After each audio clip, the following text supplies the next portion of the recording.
अच्छा जरा सोचिए, एक ऐसी कंपनी जिसकी बाजार में कीमत है करीब 60 करोड़ रुपए, लेकिन उसी कंपनी पर कर्ज है 600 करोड़ से भी ज्यादा का, और शेयर का भाव बस 30 पैसे। तो सवाल एकदम सीधा है, क्या ये कोई छुपा हुआ खजाना है या फिर एक ऐसा जाल जिसमें आपका पैसा डूबना तय है? आज हम फ्यूचर कंज्यूमर लिमिटेड के हर एक पहलू को बड़ी आसानी से समझेंगे, बिना किसी लाग लपेट के। ये उन सभी रिटेल निवेशकों के लिए एक बहुत जरूरी पड़ताल है जो पेनी स्टॉक्स की दुनिया में अपनी किस्मत आजमाना चाहते हैं। चलिए सीधे मुद्दे की बात करते हैं। स्क्रीन पर जो ये 2 नंबर दिख रहे हैं ना, यही इस पूरी कहानी की जड़ है। एक तरफ देखिए, कंपनी की कुल कीमत है सिर्फ 60 करोड़, और दूसरी तरफ उस पर 615 करोड़ से ज्यादा का पहाड़ जैसा कर्ज लदा हुआ है। आप खुद सोचिए, ये कोई छोटा मोटा फर्क नहीं है, ये तो एक गहरी खाई है। और बस यहीं से सारे खतरे की घंटियां बजना शुरू हो जाती हैं। अब फिर नजर जाती है इस कीमत पर, सिर्फ 30 पैसे। अब ऐसी कीमत देकर अक्सर मन में पहला ख्याल यही आता है कि अरे वाह, इसमें खोने को है ही क्या पता यहाँ से ये स्टॉक रॉकेट ही बन जाए।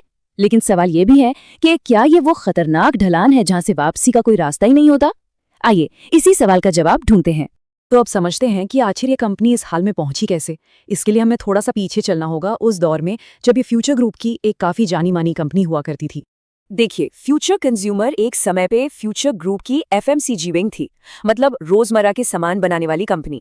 इसके टेस्टी ट्रीट बिस्किट्स या गोल्डन हार्वेस्ट जैसे कई प्रोडक्ट्स शायद हम सबके घरों का हिस्सा भी रहे होंगे। तो मतलब प्रोडक्ट्स में कोई खास कमी नहीं थी।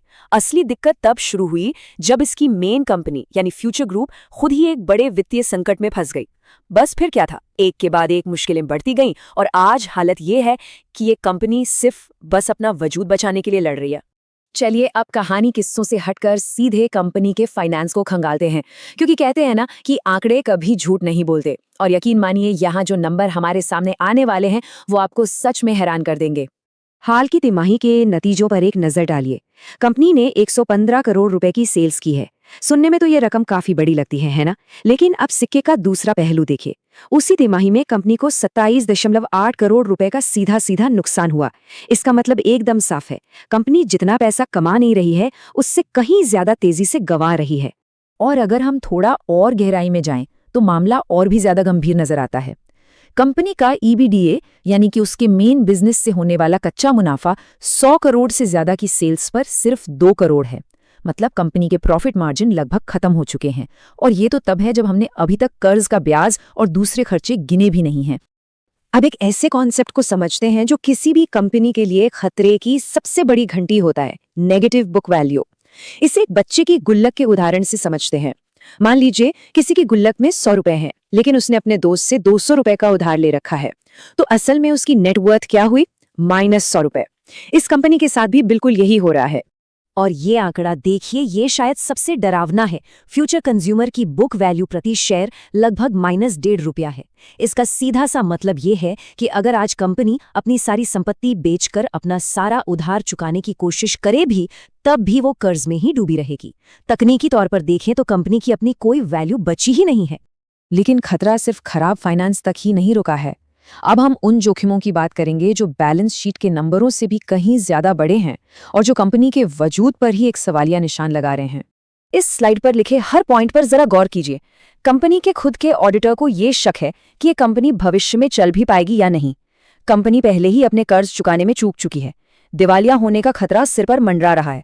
और सबसे अहम बात, अगर इसे बचाने की कोई भी कोशिश नाकाम हो जाती है तो इस शेयर की कीमत सीधे सीधे 0 यानी 0 हो सकती है। और एक बात बिल्कुल साफ कर दें, ये सिर्फ कोई थियरी या डराने वाली बात नहीं है। भारतीय शेयर बाजार में ऐसा पहले भी कई कंपनियों के साथ हो चुका है, जहां रातों रात निवेशकों की पूरी जमा पूंजी 0 हो गई। ये एक कड़वी हकीकत है। तो अब हम इस पूरे पड़ताल के आखिरी पड़ाव पर पहुंच गए हैं। आइए अब एक तराजू लेते हैं, उसके एक पल्ले पर मौके को रखते हैं और दूसरे पर हकीकत को, और फिर तोलते हैं कि पल्ला किस तरफ झुकता है। ये स्लाइड पूरी कहानी को बस एक फ्रेम में दिखा रही है। मौके वाली तरफ देखें तो बस 2 धुंधली सी उम्मीदें हैं। एक तो ये कि कीमत बहुत कम है, और दूसरा ये कि शायद कोई चमत्कार हो जाए और कंपनी पलटकर खड़ी हो जाए। लेकिन हकीकत वाली तरफ देखिए, नेगेटिव नेटवर्थ, लगातार हो रहा घाटा, भारी भरकम कर्ज, कानूनी पछड़े और सबसे बढ़कर पूरी पूंजी डूबने का साफ साफ खतरा। फैसला करना मुश्किल नहीं है ना? इसलिए हमारा निष्कर्ष बिल्कुल सीधा और 2 टूक है। ये कोई निवेश का सुनहरा मौका नहीं है, ये एक कैपिटल डिस्ट्रक्शन सेटअप है। यानी एक ऐसी मशीन जिसमें पैसा डालने पर उसके बढ़ने की उम्मीद कम और खत्म हो जाने की गारंटी कहीं ज्यादा है। तो अंत में सलाह क्या है? देखिए, अगर कोई इसमें नया पैसा लगाने की सोच रहा है तो उनके लिए ये एक स्ट्रॉन्ग अवॉइड है, मतलब इससे दूर ही रहें तो बेहतर है। और जो लोग इसमें पहले से ही फंसे हुए हैं, उन्हें किसी झूठी उम्मीद के सहारे बैठे रहने के बजाय तुरंत किसी सर्टिफाइड फाइनेंशियल एडवाइजर से सलाह लेनी चाहिए कि आगे क्या करना सही रहेगा। और अब जाते जाते एक सवाल मैं आप सबके लिए छोड़कर जा रहा हूं। इस तरह के शेयरों में पैसा लगाना जहां सब कुछ दांव पर लगा हो, इसे एक सोचा समझा जोखिम कहेंगे या फिर सिर्फ किस्मत का खेल? इस पर सोचिएगा जरूर।